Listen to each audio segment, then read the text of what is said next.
নমস্কার বন্ধুরা, কৃষ্ণ প্রেরণা ইউটিউব চ্যানেলে আপনাদের সবাইকে জানাই সুস্বাগতম।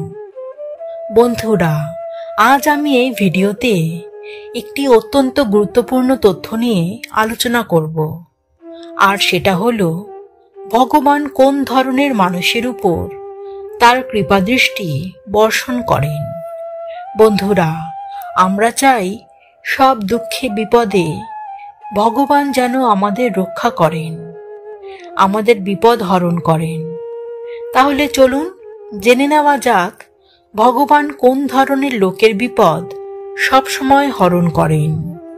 বন্ধুরা, আজকের এই ভিডিওতে আমি 3 ধরনের বিষয় নিয়ে আলোচনা করব। ভগবান শ্রীকৃষ্ণ অর্জুনকে মহাভারতের যুদ্ধের সময় যে অমূল্য জ্ঞান দিয়েছিলেন তা আজ আমাদের কাছে ভগবত গীতা নামে পরিচিত, যা আজকের সময় দাঁড়িয়ে জীবনের চলার পথের প্রতিটা স্তরে অত্যন্ত প্রাসঙ্গিক। জীবনে চলার পথে সংকটে পড়লে কিভাবে ভগবান আমাদের রক্ষা করেন, বিপদকে নাশ করে তার কৃপাদৃষ্টি সর্বদা তার ভক্তের উপরে বর্ষণ করেন। চলুন তা আজ জেনে নিই।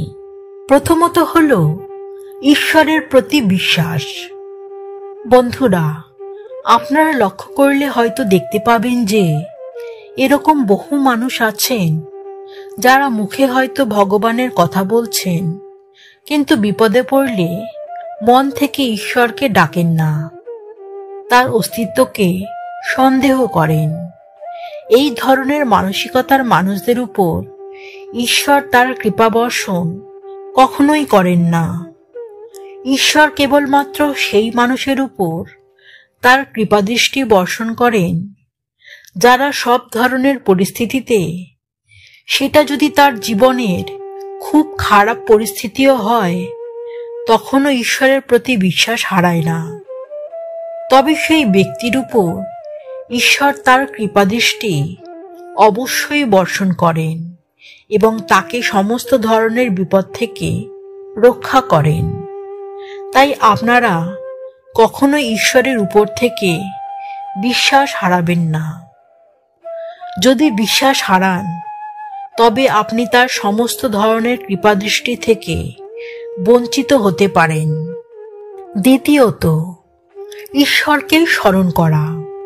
বন্ধুরা, আমাদের সবসময় উচিত এই জগতের সৃষ্টিকর্তা, পালনকর্তা, রক্ষাকর্তা, সেই পরম করুণাময় ঈশ্বরকে সব সময় স্মরণ করা।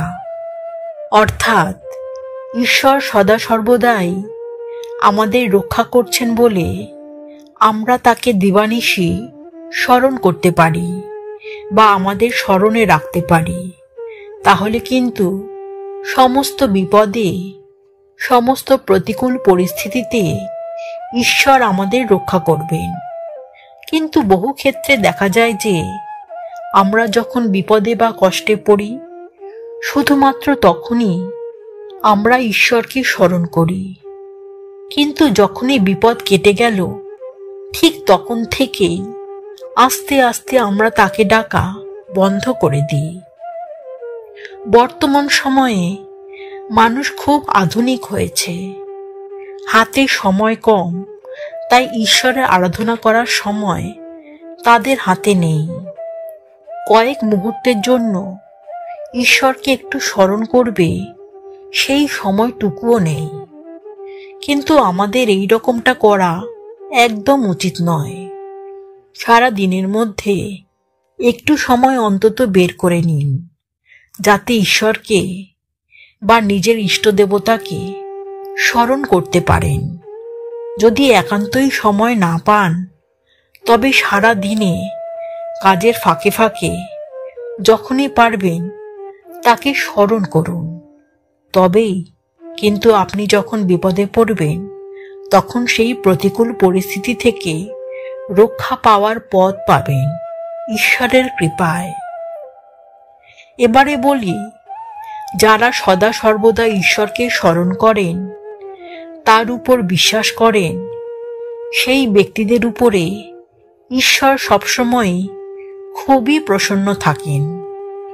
তাই তারা জীবনে খুব একটা বিপদে পড়েন না, আর যদিও বা পড়েন তাহলেও খুব সহজেই বেরিয়ে আসতে পারেন। এরপর তৃতীয় বিষয়টা সম্বন্ধে আপনাদের জানাবো, আর সেটা হলো সেবা, নিঃস্বার্থ সেবা।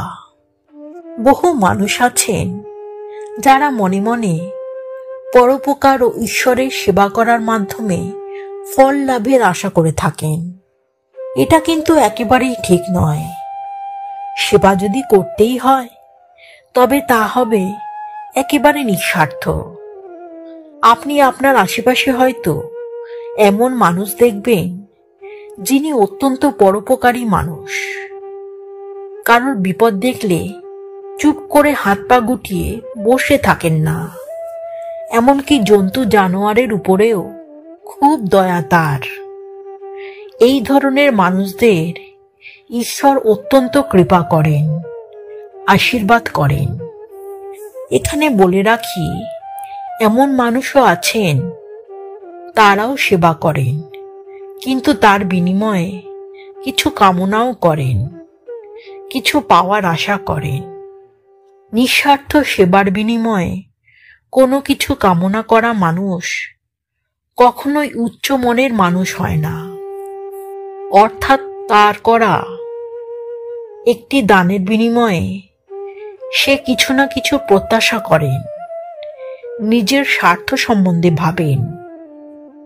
এই ধরনের মানুষ যেমন উচ্চ মনের হয় না, তেমনি ঈশ্বরের কাছে একদম প্রিয় পাত্র হয়ে উঠতে পারেন না।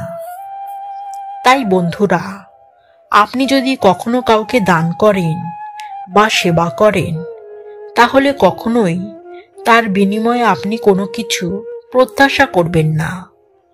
সেটা পশু পাখি বা মানুষ, যাই হোক না কেন। এই নিঃস্বার্থ সেবাই আপনাকে ঈশ্বরের কাছে নিয়ে যেতে পারে, এবং সেই কারণেই ঈশ্বর আপনার সংকটে বা বিপদকালীন পরিস্থিতিতে আপনাকে রক্ষা করবে। স্বয়ং ভগবান শ্রীকৃষ্ণ বলেছেন, যে ভক্ত সর্বদা তাকে স্মরণ করে, তার প্রতি বিশ্বাস রাখে, মানুষের সেবা করে, সেই মানুষের উপর তিনি সর্বদা তার কৃপাদৃষ্টি রাখেন এবং নিজেই সেই ভক্তের দুঃখ মোচন করতে আবির্ভূত হন। তাই বন্ধুরা, আপনারা সবাই সদা সর্বদা ঈশ্বরের উপর পূর্ণ বিশ্বাস রাখুন, তাকে স্মরণ করুন। আপনি অবশ্যই এর সুফল লাভ করবেন। রাধে রাধে। এই ভিডিওটি যদি আপনাদের ভালো লাগে তবে একটা লাইক করবেন, পরিচিতদেরকে শেয়ার করবেন, আর চ্যানেলের নতুন দর্শক বন্ধুদের কাছে একান্ত অনুরোধ, চ্যানেলটিকে সাবস্ক্রাইব করে রাখুন আর কমেন্টে গিয়ে লিখুন জয় শ্রীকৃষ্ণ, রাধে রাধে। সবাই ভালো থাকবেন, সুস্থ থাকবেন। নমস্কার।